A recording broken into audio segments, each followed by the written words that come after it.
साहित्य academy channel पर आप सभी का स्वागत है।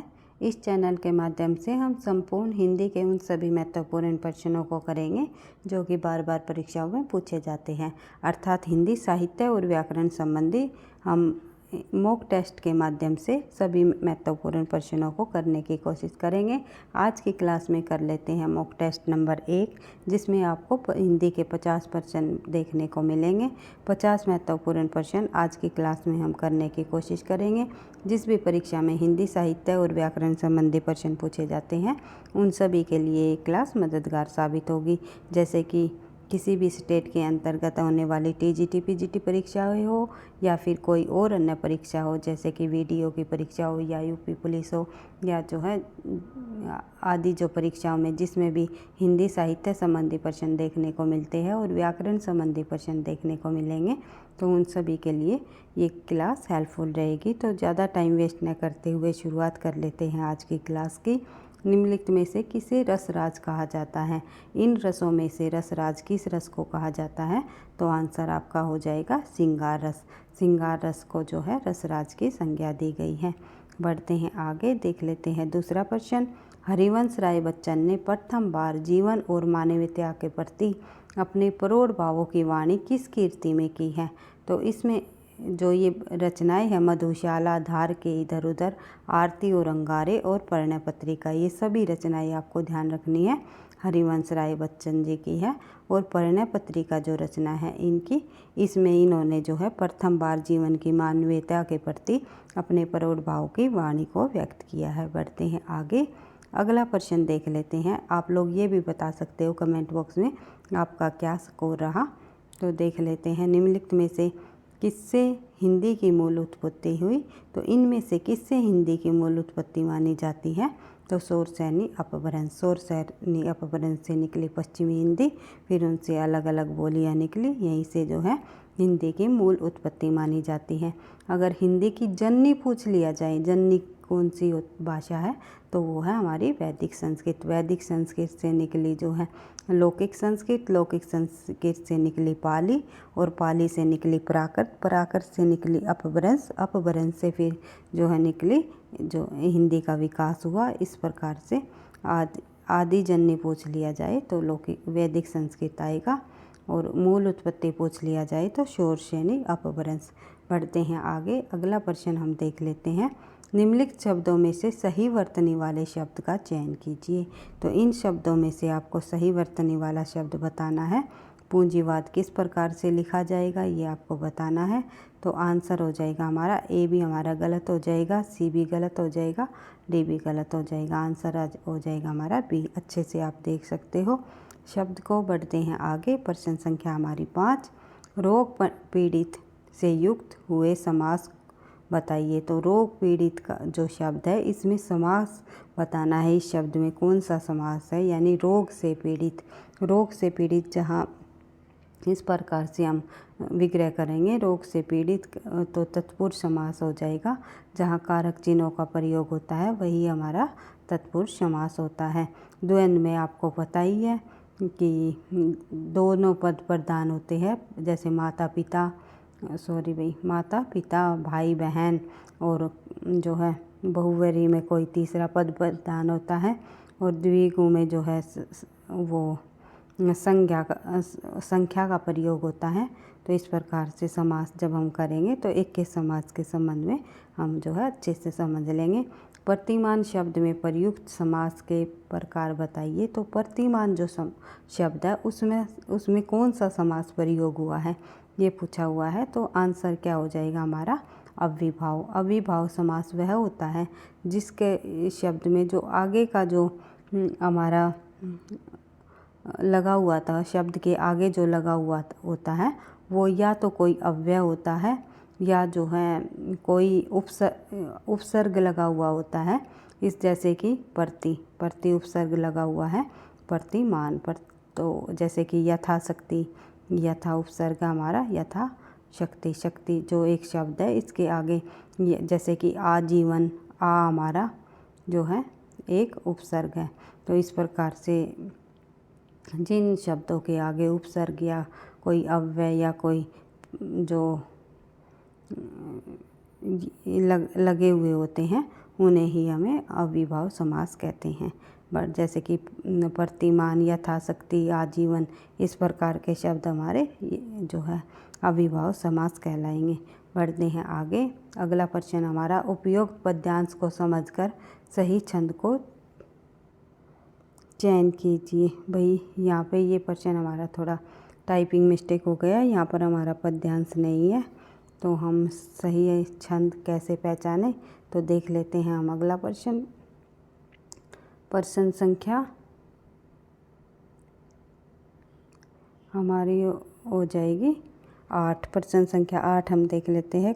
कोकिल विद्यापति की पदावली कौन सी भाषा में रचित है? यानी कवि कोकिल कहा जाता है विद्यापति जी को, या अभिनव जयदेव के नाम से भी जाने जाते हैं विद्यापति।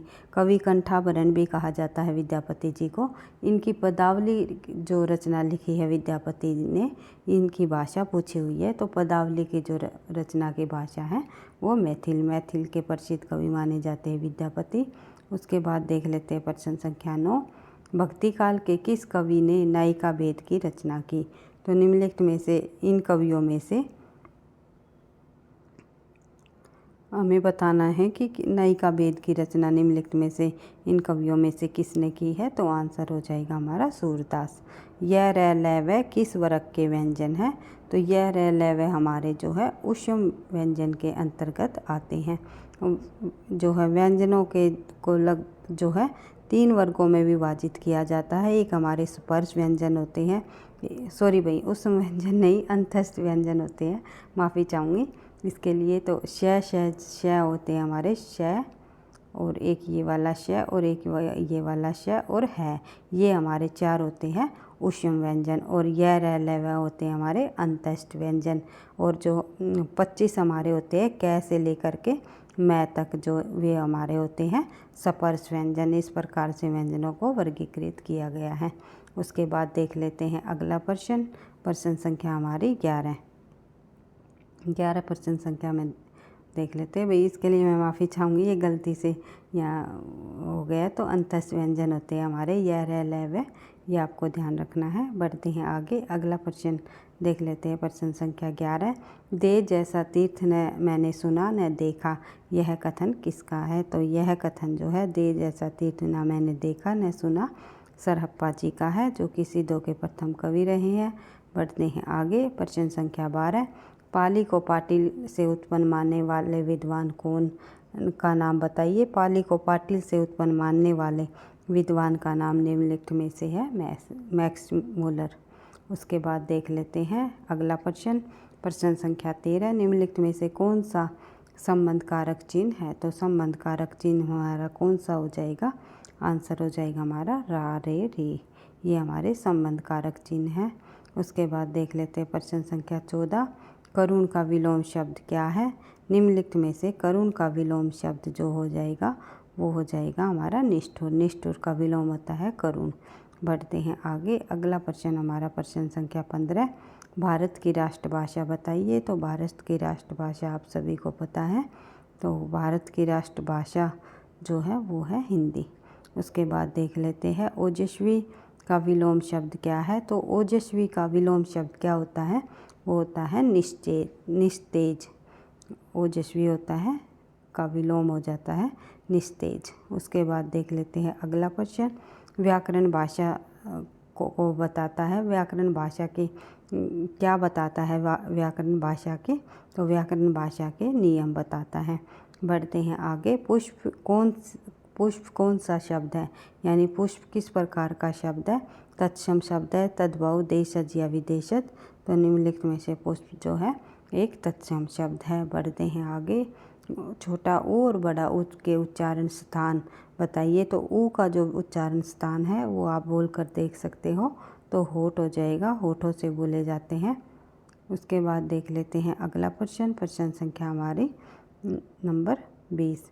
ए ओ कौन सा स्वर है? ये जो स्वर दिए हुए हैं ये हमारे कौन से स्वर हैं? तो ये हमारे संयुक्त स्वर हैं। उसके बाद देख लेते हैं अगला प्रश्न। प्रश्न संख्या 21।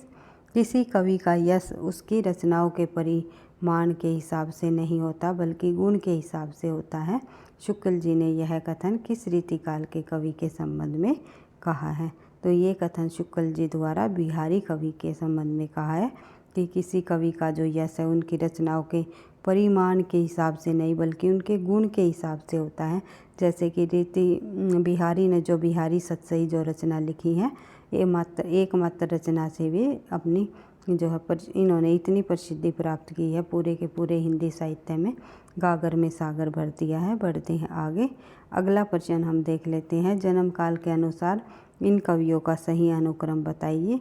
तो कवियों के जन्म काल के अनुसार भी प्रश्न लगाने का पूछ लिया जाता है। तो इन कवियों को आपको देखना है। तो ये रीतिकाल के कवि हुए हैं। इनमें जो है सबसे पहले केशवदास जी आते हैं जो कि रीतिकाल का प्रवर्तक माने जाते हैं। चिंतामणि को जो है आचार्य रामचंद्र शुक्ल ने रीतिकाल का प्रवर्तक माना है। फिर देव कवि आते हैं, फिर पद्माकर आते हैं। उसके बाद देख लेते हैं आगे। अगला प्रश्न हमारा प्रश्न होगा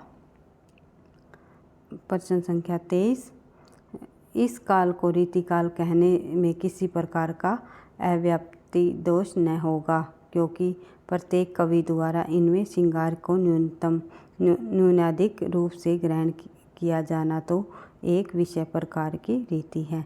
तो ये हमें स्थापना और कथन दोनों को पढ़ना है। आपको ये बताना है कौन सा सही है कौन सा गलत है। इसका हमारा सही आंसर हो जाएगा ए, दोनों कथन हमारे सही है। बढ़ते हैं आगे। अगला प्रश्न देख लेते हैं। निम्नलिखित में से किस ग्रंथ में सभी काव्यांगों का विवेचन या सर्वांग विवेचन हुआ है? रीतिकाल का वह कौन सा ग्रंथ है जिसमें सर्वांग विवेचन किया गया है? काव्यांगों के सभी अंगों का विवेचन इस ग्रंथ में किया गया है, ये आपको बताना है। तो कवि कल्पतरु जो रचना है, कवि कल्पतरु, ये यू नहीं आएगा भाई, ये टाइपिंग मिस्टेक है। तो कवि कुल कल्पतरु जो रचना है, किनकी रचना है? एक सेकंड भाई, जो चिंतामणि जी की रचना है ये सर्वांग निरूपक है। बढ़ते हैं आगे। अगला प्रश्न देख लेते हैं। प्रश्न संख्या 25। निम्नलिखित में से कौन सा मूल दीर्घ स्वर नहीं है? इनमें से मूल दीर्घ स्वर कौन सा नहीं है ये आपको बताना है। आंसर हो जाएगा हमारा ओ, क्योंकि ये संयुक्त दीर्घ स्वर है। बढ़ते हैं आगे। मात्रा के आधार पर स्वर कितने प्रकार के होते हैं? मात्रा के आधार पर जो है स्वर कितने प्रकार के होते हैं? तो मात्रा के आधार पर स्वर हमारे जो है 3 प्रकार के होते हैं। कौन कौन से? एक होता है हमारा हर्षय स्वर, एक होता है दीर्घ स्वर और एक होता है प्लुत स्वर। बढ़ते हैं आगे। देख लेते हैं प्रश्न संख्या 28। एक से अधिक वर्णों के मेल को क्या कहते हैं? एक से अधिक वर्णों के मेल को हम जो है व्यंजन कहते हैं। बढ़ते हैं आगे। अगला प्रश्न हमारा है, आगे के सुकवि रिझई तो कविताई न तो राधिका कन्हई सुमरन को बहानो है। इन पंक्तियों के रचयिता कौन है? तो इन पंक्तियों के रचयिता है भिखारी दास जी। निम्नलिखित में से कौन सा ग्रंथ मतीराम द्वारा रचित नहीं है? तो इनमें से जो है साहित्य सार, रसरास, लक्षण श्रृंगार या रस रहस्य। रस रहस्य जो रचना है वो कुलपति मिश्र जी की है, मतीराम जी की नहीं है। कुलपति मिश्र जी हुए हैं, कुलपति मिश्र जी की रचना है ये रस रहस्य, ना कि मतीराम की, ये आपको ध्यान रखना है। उसके बाद देख लेते हैं अगला प्रश्न। उनका विरह ताप की अत्युक्तियों से दूर की सूझ और नाजुक खाली बहुत कुछ फारसी की शैली है। शुक्ल जी ने यह कथन किस कवि के विषय में कहा है? तो यह कथन शुक्ल जी द्वारा बिहारी जी के बारे में कहा गया है। उसके बाद देख लेते हैं आगे। आए थे हरिजन को ओटन लगे कपास का सही अर्थ स्पष्ट कीजिए। आए थे हरिभजन को ओटन लगे कपास, तो इसका सही अर्थ हो जाएगा हमारा प्रमुख कार्य के उद्देश्य को छोड़कर अन्य कार्य में लग जाना। आए थे हरिभजन को, यानी प्रमुख कार्य था हरिभजन करना, को ओटन लगे कपास, लेकिन कपास ओटने लग गए तो और अन्य कार्य में फंस गए, तो इस प्रकार से इसका आंसर हो जाएगा बी। बढ़ते हैं आगे। अगला प्रश्न है हमारा प्रश्न संख्या 33। उनके द्वारा बड़ा भारी कार्य हुआ के रसों और अलंकारों के बहुत ही सरस हृदयग्राही उदाहरण अत्यंत प्रचुर परिणाम में उपस्थित है, क्योंकि इन रीति ग्रंथों के कर्ता भावुक सहृदय व निपुण कवि थे। तो इन कथनों में से जो है आपको ये बताना है कौन सा कथन सही है, कौन सा कथन गलत है। तो सही आंसर हो जाएगा हमारा ए। इनमें हमारे दोनों के दोनों कथन सही है। बढ़ते हैं आगे। फिर एक और अन्य प्रश्न है जो स्थापना और तर्क से संबंधित है। भूषण की कविता कवि की कीर्ति संबंधी एक अविचल सत्य का दृष्टांत है, क्योंकि जिसकी रचना को जनता हृदय स्वीकार करती है उस कवि की कीर्ति तब तक बराबर बनी रहती है जब तक उसकी स्वीकृति बनी रहती है। तो इनमें से जो ये कथन दिया हुआ है तो ये भी दोनों के दोनों कथन बिल्कुल सही है। आप फिर से एक बार इनको रिवाइज कर सकते हो। बढ़ते हैं आगे। प्रश्न संख्या हमारी 35। प्रेम मार्ग का ऐसा प्रवीण और धीर पथिक है भाई, ये थोड़ा टाइपिंग मिस्टेक है, धीर पथिक तथा जवाब दानी का दावा रखने वाला ब्रज भाषा का दूसरा कवि नहीं हुआ। आचार्य रामचंद्र शुक्ल का कथन किस रीतिकाल के संबंध में कहा है? ये कथन जो है आचार्य रामचंद्र शुक्ल जी ने जो है घनानंद जी के संबंध में कहा है कि प्रेम मार्ग का ऐसा प्रवीण और धीर पथिक दावा रखने वाला जवाब देने कवि और दूसरा कोई नहीं है। बढ़ते हैं आगे। देख लेते हैं प्रश्न संख्या 36। निम्नलिखित में से किस ग्रंथ की रचना नंददास ने नहीं की? इनमें से किस ग्रंथ की रचना नंददास ने नहीं की ये आपको बताना है। सही आंसर हो जाएगा हमारा गीत गोविंद की टीका। नंददास ने नहीं लिखी, बल्कि श्यामा सगाई और अनेकार्थ मंजरी, रास पंचादाई, ये सभी रचनाएं नंददास जी की हैं। बढ़ते हैं आगे। प्रश्न संख्या हमारी 37। निम्नलिखित में से कौन सा संत अकबर के बुलावे पर फतेहपुर सीकरी गया? तो ये गए कुम्भन दास जी। कुम्भन दास का ये दोहा भी प्रसिद्ध है। कुम्भन को कहाँ सीकरी, आवत जावत पदनिया टूटी, बिसर गयो हरि नाम। तो इस प्रकार से कुम्भन का जो अकबर का बुलावा आने पर उसे सीकरी जाना पड़ा, लेकिन वे बार बार कह रहे थे कि हमारे संतन को कहाँ सीकरी भाई, संतों को जो है सीकरी में जाने का क्या काम है? उनके आने जाने से पैरों की मेरी पादुकाएं भी टूट गई है और मेरे हरि नाम में भी विदय पड़ रहा है। तो इस प्रकार से उनका ये प्रसिद्ध दोहा है, संतन को कहाँ सीकरी। तो इससे आप समझ सकते हो कि जो संत अकबर के बुलावे पर फतेह सीकरी इन्हें जाना पड़ा, इनकी इच्छा नहीं थी फिर भी इन्हें जाना पड़ा। बढ़ते हैं आगे। देख लेते हैं प्रश्न संख्या हमारी 28। निम्नलिखित काव्य ग्रंथों को उनके कवियों के साथ सम्मिलित कीजिए। जो प्रमुख ये ग्रंथ है ये रीतिकाल के, इन ग्रंथों को उनके कवियों के अनुसार हमें लगाना है। तो आंसर क्या हो जाएगा हमारा? तो आंसर देख लेते हैं एक बार से लगा करके। गंगा लहरी जो रचना है वो हमारी जो है पद्माकर की है जी। पद्माकरम नहीं जी, पद्माकर है, ये थोड़ा टाइपिंग मिस्टेक है। पद्माकर लेखक का नाम है। रीतिकाल के अंतिम कवि हुए हैं प्रसिद्ध अंतिम कवि पद्माकर जी।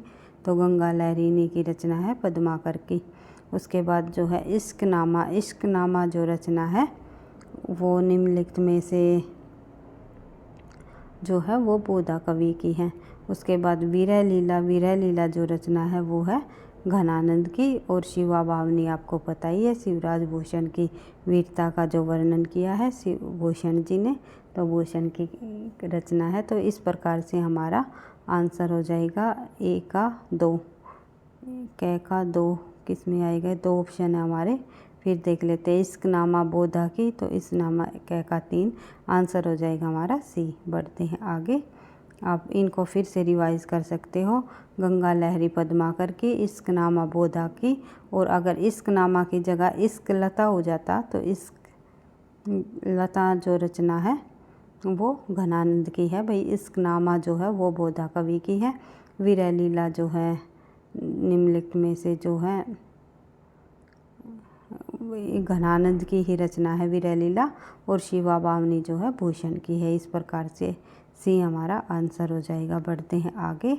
अगला प्रश्न है प्रश्न संख्या 39। निम्नलिखित में से किस विकल्प के सभी लक्षण ग्रंथ है? तो इनमें से किस विकल्प में सभी लक्षण ग्रंथ दिए गए हैं? तो आंसर क्या हो जाएगा हमारा? आंसर हो जाएगा हमारा बी। भाषा भूषण जसवंत सिंह का लक्षण सिंह की रचना है। ललित ललाम मतीराम की। कवि कल्पतरु जो है चिंतामणि की। फिर है काव्य रसायन। ये सभी के सभी जो है सभी ग्रंथ जो है लक्षण ग्रंथ रहे हैं। बढ़ते हैं आगे। अगला प्रश्न हम देख लेते हैं। प्रश्न संख्या हमारी 40। तो नीचे दिए गई रचनाओं के आधार पर उत्तर हमारा क्या हो जाएगा? नीचे दिए गई रचनाओं के आधार पर उत्तर दीजिए। भाई इसमें हमारा प्रश्न यहाँ कट चुका है, तो इसका हम क्या आंसर निकालें? प्रश्न नहीं है, इसका भी हम स्किप करते हैं। तो अगला प्रश्न देख लेते हैं। पीताम्बर के प्रयुक्त समास, पीताम्बर में जो प्रयुक्त समास है उसका नाम बताइए। पीताम्बर यानी पीले वस्त्र जो पहनता है वो होता है पीताम्बर। तो और पीले वस्त्र कौन पहनता है? ब्रह्मा। तो इस प्रकार से हमारा हो जाएगा। किसी तीसरे का बोध हो रहा है यहाँ पर हमारा जो है, किसी तीसरे का जब बोध हो तो वो होता है हमारा बहुवरी समास। बढ़ते हैं आगे। अगला प्रश्न देख लेते हैं हमारा। सीताराम को युगल सरकार का संबोधन जो है के मत में लोग देते हैं। तो सीताराम को युगल सरकार का संबोधन कौन से मत के लोग देते हैं, ये आपको बताना है। आंसर हो जाएगा हमारा सौसुखी। सौसुखी संप्रदाय के लोग जो है सीताराम को युगल सरकार का संबोधन का बोध कराते हैं। बढ़ते हैं आगे। अगला प्रश्न, प्रश्न संख्या 43। भक्तमाल के टीकाकार निम्नलिखित में से कौन है? तो भक्तमाल के टीकाकार निम्नलिखित में से रहे हैं प्रियदास। प्रियदास भक्तमाल के टीकाकार के रचनाकार रहे हैं। बढ़ते हैं आगे। अगला प्रश्न हमारा देख लेते हैं। विनय पत्रिका के रचयिता। तो विनय पत्रिका आपको पता ही है तुलसीदास जी की प्रसिद्ध रचना है जो कि ब्रज भाषा में लिखी गई है। कई बार आप लोगों को इसकी भाषा भी पूछ लेते हैं। बढ़ते हैं आगे। अगला प्रश्न, प्रश्न संख्या 45। भक्त नामावली किसकी रचना है? तो भक्त नामावली जो है निम्नलिखित में से ध्रुवदास जी की रचना है। उसके बाद देख लेते हैं अगला प्रश्न, प्रश्न संख्या 46। बुद्ध के बाद भारत के सर्वाधिक बड़े लोकनायक तुलसीदास है। तो बुद्ध के बाद भारत के सबसे बड़े लोकनायक तुलसीदास किन्होंने कहा है? यह कथन किसका है? ये आपको बताना है। सही आंसर हो जाएगा हमारा जॉर्ज ग्रियर्सन।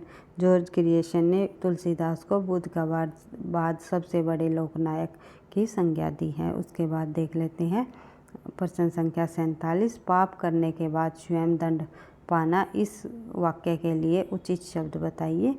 तो पाप करने के बाद स्वयं दंड पाना जो होता है वो क्या कहते हैं? जब पाप कर देते हैं और जब पछताते हैं तो क्या किया जाता है? प्रायश्चित।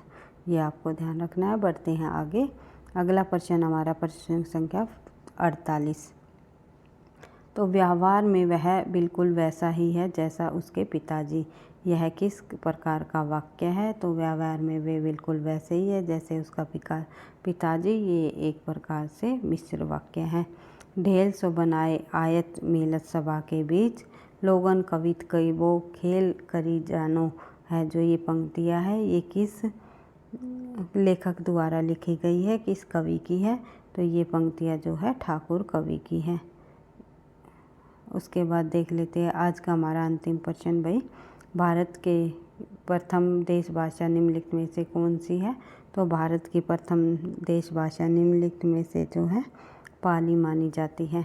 भारत की प्रथम, और पाली को जो है प्रथम प्राकृत भी कहा जाता है, द्वितीय प्राकृत को कहा जाता है और तृतीय प्राकृत जो है अपभ्रंश को कहा जाता है। इस प्रकार से आज की क्लास में हमने जो है लगभग 50 प्रश्नों को कंप्लीट कर लिया है। तो और आगे प्रश्नों को जो है देख लेते हैं। भाई इस PDF में इतने ही 3-4 प्रश्न और बचते हैं, उनको भी हम देख लेते हैं। 9 2 11 होना, तो इस मुहावरे का अर्थ क्या है? तो इस मुहावरे का अर्थ है हमारा फरार हो जाना। उसके बाद देख लेते हैं निम्नलिखित प्रत्येक 4 विकल्पों में से बेमेल अथवा असंगत बताइए। तो इसमें हमारा बेमेल और असंगत हो जाएगा आदि। उसके बाद देख लेते हैं सामंजस्य का सही विलोम क्या है? तो तो सामंजस्य का हमारा जो सही विलोम होता है वो क्या होता है, इसका सही विलोम है विवाद। विवाद करना यानी झगड़ा करना, सामंजस्य यानी मेल जोल करना। बढ़ते हैं आगे। किस विकल्प की सभी रचनाएं देव की नहीं है? तो इनमें से ये हमारा भाई फिर से थोड़े से प्रश्नों में याद गड़बड़ हो रखी है, इसके लिए मैं माफ़ी चाहूँगी। कुछ हमारे प्रश्न जो है टाइपिंग मिस्टेक के कारण जो है आपको अच्छे से यहाँ पर प्रश्नों को प्रस्तुत नहीं किया गया, तो इसके लिए मैं आपसे फिर से एक बार से माफ़ी चाहूँगी। तो अगर वीडियो आपको पसंद आती है, लगता है ये प्रश्न आपके लिए परीक्षा में हेल्पफुल रहेंगे, तो प्लीज़ वीडियो को आप लाइक करना, कमेंट करना, शेयर करना एंड चैनल पर पहली बार हो तो सब्सक्राइब कर लेना।